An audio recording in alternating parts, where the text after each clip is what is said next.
Hi, I'm Stu. In 2022, I bought a semi-abandoned farmhouse in the hills of Piemonte, in Italy.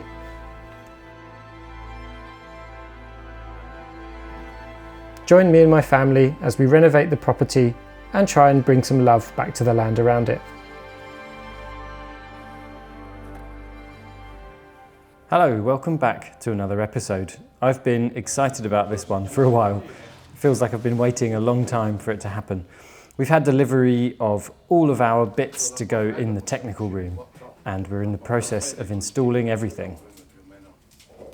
So this is the kind of intermediary water tank between the pellet boiler and the central heating system. When you use a pellet boiler, I didn't realise this at all. I thought we were going to have two big hot water tanks, which seemed excessive. But this is actually how it works with a pellet boiler. They kind of heat up all the water in here and then they push it around the system. Otherwise the pellet boiler would be going on and off and on and off all the time.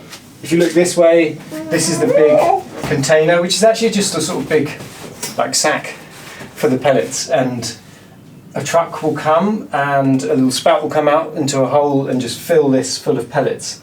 Then there's a machine behind me which hoovers up the pellets into the pellet boiler, and it just takes out a bit of that, like putting sacks of pellets in every day, which is what we do at the moment. So left in here to do, plumbing wise, is just connecting up the pellet boiler, and then it's the time for the electricians to come in. Here's the pellet boiler in its nude state. So it will be dressed in a kind of metal outer covering, but this is how you put it together. This is a bit of a tight view. Now the pellet container is attached to the little pellet hoover, and through that tube sucks up the pellets that then go into our beast of a pellet boiler here. All the piping's now connected up and we'll be ready for testing at some point.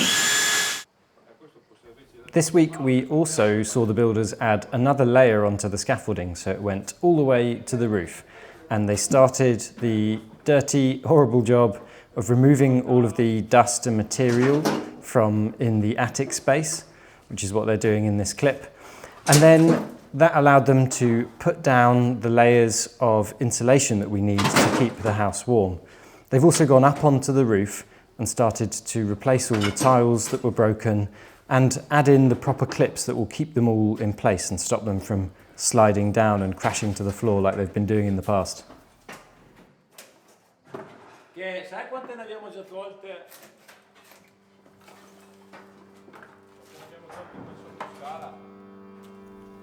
Here you can see the state of the roof before we started doing this work.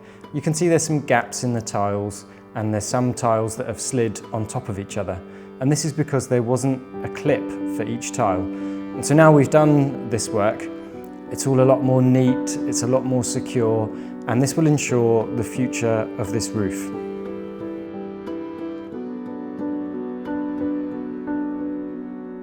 Thank you for watching. Next episode, we'll be having a look at the installation of our windows.